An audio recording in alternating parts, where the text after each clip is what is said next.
এক বনের রাজা ছিল বাঘ। সেই বাঘ ছিল খুব অহংকারী।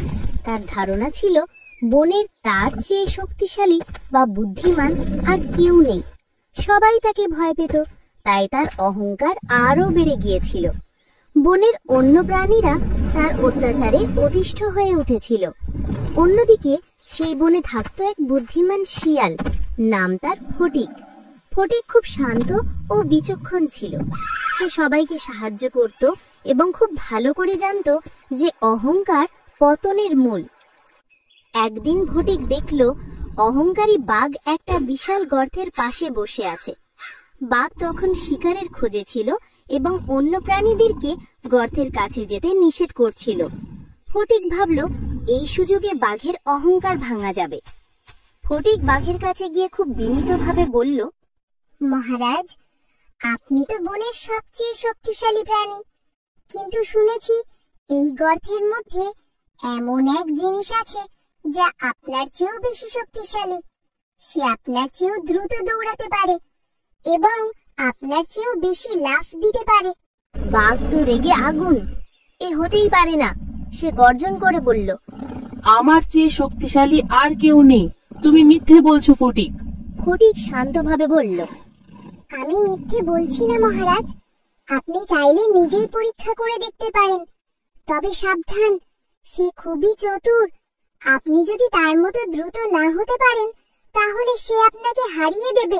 বাঘের অহংকারে ঘা লাগলো।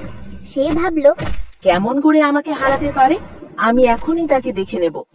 বাঘ গর্তের কিনারায় গিয়ে উঁকি মারল। গর্তের ভেতরে পরিষ্কার জল ছিল, যা আয়নার মতো কাজ করছিল। বাঘ যেই জলের দিকে তাকালো, সে দেখল তার নিজের প্রতিচ্ছবি। সে নিজের প্রতিচ্ছবিকে আরেকটা বাঘ ভেবে নিল। ফটিক দূর থেকে দেখছিল। বাঘ গর্জন করে প্রতিচ্ছবির দিকে তাকিয়ে বলল, তুমি আমাকে হারাতে চাও? সাহস তো কম নয়। জলের প্রতিচ্ছবিও গর্জন করল। বাঘের রাগ আরো বেড়ে গেল। সেই দেখল প্রতিচ্ছবি ঠিক তার মতোই গর্জন করছে। তুমি আমার নকল। বাঘ আরো রাগান্বিত হয়ে বলল।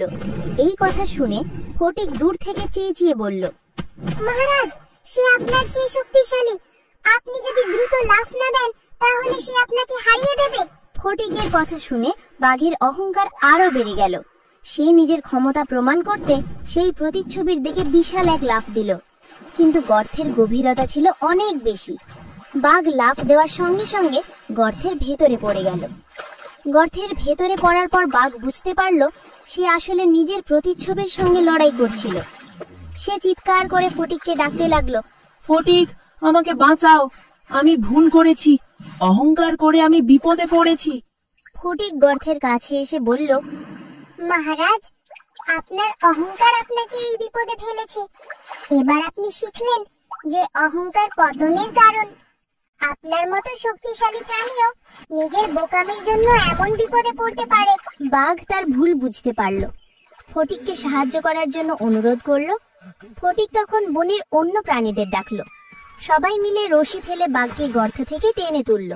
বাঘ তখন থেকে অহংকার করা ছেড়ে দিল এবং ফটিকের বুদ্ধি ও বিচক্ষণতার প্রশংসা করল।